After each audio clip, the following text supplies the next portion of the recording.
I mean, one of the things, what's really interesting to me is the Muslims had no interest in proving the existence of God.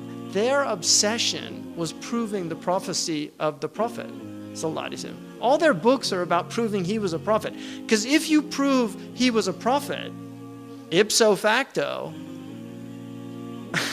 there must be a God because he sent him. So their whole thing was to prove, Imam al-Bayhaqi wrote a huge multi-volume work called Dalail al-Nubuwwah. And he said, here's the proof that he's a prophet. The Prophet ﷺ predicted many, many things that have come true. That in the 7th century in Arabia, it just would not have been possible to predict those things, or they wouldn't even occur to people. And people say, well, Nostradamus did that, so what, is he a prophet? The predictions of Nostradamus are so obscure. And anyway, there's an argument that he had access to certain Jewish tradition because they had the signs of the end of time as well. So it's not, there are definitely signs that have not come. And all the Buddhists have signs of the end of time, the Hindus have signs, the Kali Yuga age, the Hindus talk about the signs when children will no longer obey their parents. Parents have always had trouble with children, but not like today. Something is very different, which doesn't mean the end of time's around the corner.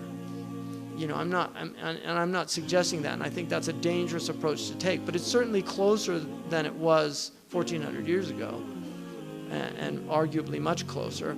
And there are many signs that should be troubling to people. The Prophet predicted same-sex marriage. That's a sound hadith.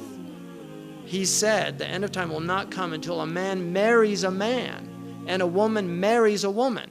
And we have no evidence in human history that was ever, we have no evidence that any culture has ever sanctioned same-sex marriage. But he said it will be one of the signs of the end of time. He said you will see nikah al-rajul al-rajul, wa nikah al-mar'ati al-mar'a. And nikah here means clearly marriage, because homosexuality existed, so he wasn't talking about homosexuality or musahaqa. He was talking about marriage. So, he predicted that the buildings of Mecca would surpass the mountains. Who could have thought of that in the 7th century of Arabia? Who could have thought of that? He predicted that people would fly in the air. He predicted that people would go out of their houses with things on their thighs that would tell them what was happening back in their families. He said that people would talk to shiraku na'alihi, which in Arabic, shiraku na'al is this. That is what a shiraku na'ali, which is the universal sign today for telephone. And he said a man will talk to his shiraku na'al. That's how people say it, right? The Arabs call that shiraku na'al. So all of those are aspects of the Prophet. And then the fact that he was predicted by previous revelations. He's predicted in the Dhammapada. There's a Hindu professor that proved that he was predicted in the scriptures in Sanskrit. He wrote a whole book on the Kalki avatar. And he didn't become Muslim. That's what's so weird about it. But he said it could be nobody else but Muhammad. It has to be him. So he was predicted in the Old Testament. What was Salman al-Farisi doing in Arabia? He was looking for the last prophet. He'd been told about him. Why were the Jews in Yathrib? There's a lot nice places to live for the Jews at that time. They came from Sham. Why would they live in Yathrib, middle of the Arabian desert? Because they actually believed that the last prophet was coming from that place. There were rabbis in Yemen who knew that he was coming.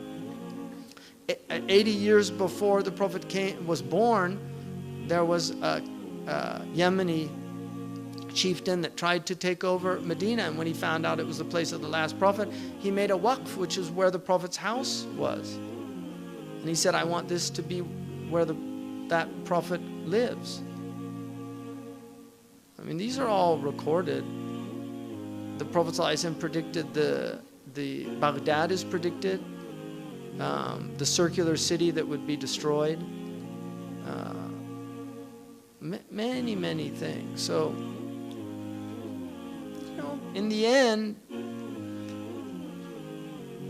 man sha'a falyu'min, whoever wants, let him believe. Wa man sha'a falyakfur, whoever wants, let him disbelieve.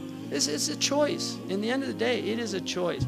Let people believe, let them disbelieve. It's a choice. What we should strive for is common weal, right? We should have even secular values, acknowledge common weal.